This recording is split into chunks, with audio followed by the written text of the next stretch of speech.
இன்றைய காஷ்மீர் பிரச்சனை ஏன் வந்தது, யாரால் வந்தது? 47ல் பாகிஸ்தான் 4000 ராணுவ வீரர்களை அனுப்பி முழு காஷ்மீரையும் கைப்பற்றியது. அப்பொழுது ராஜா ஹரிசிங் அவர்கள், நான் இந்தியாவோடு இணைந்து விடுகிறேன், என்னுடைய ஜம்மு காஷ்மீர் மாநிலத்தை காப்பாற்றுங்கள்னு இந்திய அரசாங்கத்திட்ட கேட்டார். நம்ம ராணுவம் மிக திறமையாக போராடி 2/3 பங்கு காஷ்மீரை மீட்டது. ஆனால் ராணுவத்தையும் கன்சல்ட் பண்ணாமல், யாரையும் கேட்காமல் அன்றைய பிரதமர் ஜவஹர்லால் நேரு செய்த தவறான காரியம் யூனிலேட்டரல் சீஸ்ஃபயர், ஒருதலை பட்சமாக போர் நிறுத்தம் அறிவித்தார். அன்னைக்கு நம்ம ராணுவம் அறிவிக்கும் பொழுது எங்க இருந்ததோ அங்க நிக்குது. அதுதான் லைன் ஆஃப் ஆக்சுவல் கண்ட்ரோல். மீதி இடம் பாகிஸ்தான் ஆக்குபைடு காஷ்மீர்ங்கிறது. நேரு 2 நாள் வாயை மூடிக்கிட்டு இருந்திருந்தா இந்திய ராணுவம் அந்த இடத்தை மீட்டு இருக்கும். ஆகவே முதல்ல பாகிஸ்தான் ஆக்குபைடு காஷ்மீர் இருக்கிறதுக்கு the folly of Jawaharlal Nehru was responsible. இரண்டாவது, 1971ல் மிக பராக்கிரமத்தோடு போரிட்டு இந்திய ராணுவம் பங்களாதேஷை விடுவித்து வெற்றி கண்டது.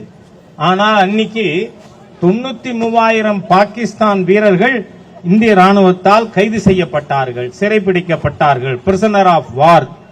ஆனா இதுல சிம்லாவில் ஒப்பந்தம் போடும் பொழுது திருமதி காந்தியும் புட்டோவும் கையெழுத்திடும் பொழுது என்ன கேட்டிருக்கணும்?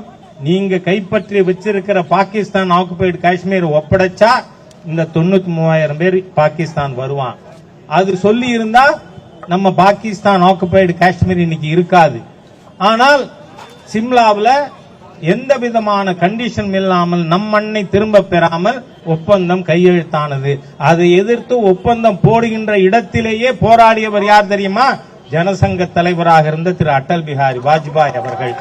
ஆகவே காங்கிரசினுடைய 2 பேரும், ஜவஹர்லால் நேரு, இந்திரா காந்தி செய்த தவறின் காரணமாக இன்னைக்கு மோசமான சூழ்நிலை இருக்கு. இன்னைக்கு ஜெயராம் ரமேஷும் பீட்டர் அல்போன்ஸும் பேசலாமா? ஆகவே நாம் புரிந்து கொள்ள வேண்டும், அந்த தவறை இனிமேல் பாரதம் செய்யாது என்பதை நம்முடைய மாண்புமிகு பிரதமர் தெளிவா சொல்லியிருக்கார். என்ன சொன்னாரு? ரத்தமும் தண்ணியும் ஒன்னா ஓடாது, இன்னும் பேச்சுவார்த்தையும் பயங்கரவாதமும் ஒன்னா இருக்க முடியாது. நம்ம பேச வேண்டிய விஷயம் 2 தான். ஒன்னு, பாகிஸ்தான் ஆக்குபைடு காஷ்மீரை எப்ப எங்கள்கிட்ட ஒப்படைக்கிற, எப்ப டெரரிஸ்டத்தை நிறுத்துற, இது மட்டுமே பேச்சுவார்த்தையின் மையமாக இருக்கும்னு. ஆகவே இந்த நாட்டிற்கு நாம் அனைவரும் ஆண்டவனுக்கு நன்றி சொல்ல வேண்டும். மிகச்சிறந்த பிரதமர் நமக்கு கிடைச்சிருக்கார்.